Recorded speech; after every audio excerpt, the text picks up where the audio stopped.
I don't think I've like heard my resume out loud from somebody else before. Usually people like hang on to one or two things. Oh, really?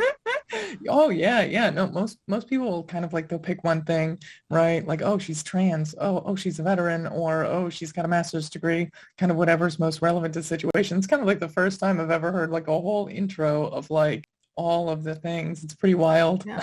Well, we're interested in all of the things, right? Like that's why we have you here, right? Like you got a cool background. Oh yeah, and also it's interesting you said that because like I was trying to make the thumbnail, and my ignorance, I thought transgender woman should be important in the thumbnail, and everybody was like, well, maybe that isn't what it is, and so it's one of those things where I'm not up on it enough to know exactly what to do and what to say, and sometimes I get a little lost with that, but I'm very flexible in what on how to change it. So I changed it to what it says now. What are your thoughts on that? Like when like is transgender, should that be something that's prominent? Yeah, I think I mean honestly it really depends on the context, right? So like for example, like if we were doing like if that was most of the content was talking about transition and stuff like that, then that would make like perfect sense and be fine. For me, for the most part, right, it's not like a highlight in a lot of the stuff that I do just because like I'm not like a world expert on like trans issues or anything. Like I just, coincidentally trans, right? Like Ah, okay. it's not necessarily my field of expertise outside of my like general knowledge of like the social sciences and like sociology and stuff. Um, but even then, that's part of just like a broader framework of understanding gender between cultures throughout history, not necessarily like the specific issues that are like facing people in the United States today. Um, so like if that was the topic, if the topic was like about trans stuff, then it makes perfect sense and it's totally on board.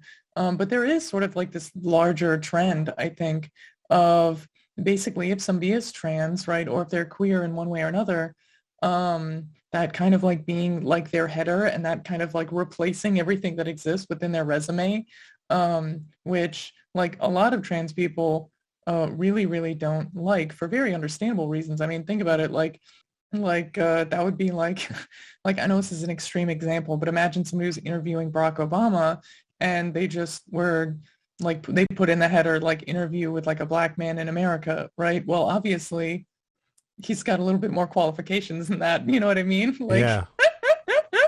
Yeah, um, totally. yeah, yeah. So, yeah, and a lot of trans women are like, like epidemiologists, psychologists, doctors, teachers, lawyers, all these things.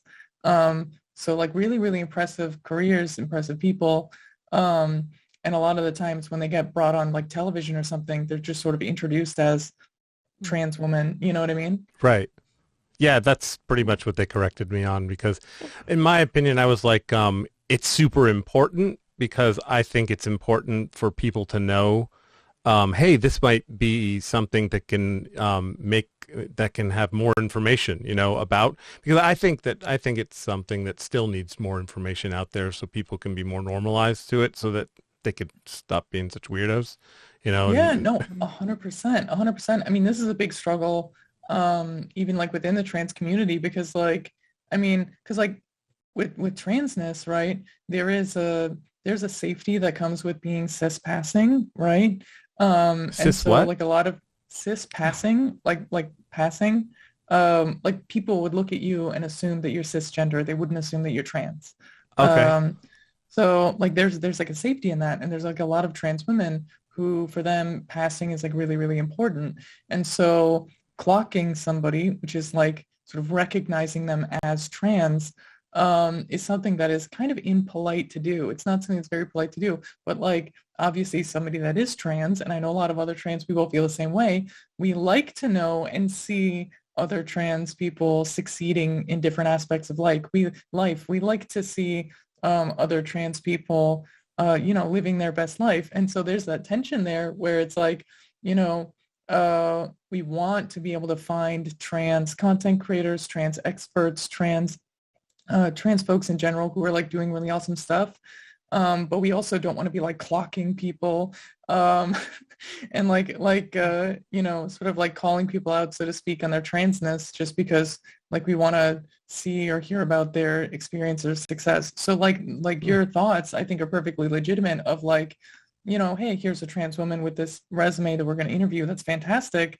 But also at the same time, the tension with, how do we make sure that being trans isn't her entire identity when it comes to like interviewing somebody? And so that like it's a very, very understandable tension sort of between those two things. Oh, wow. Yeah. Yeah.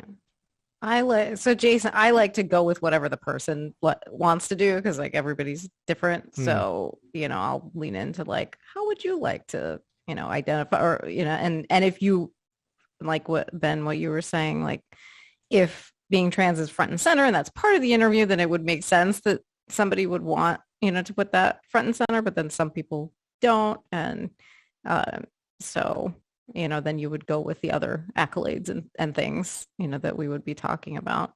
But yeah, when in doubt, always ask. And preferably before the stream, right? It's like what we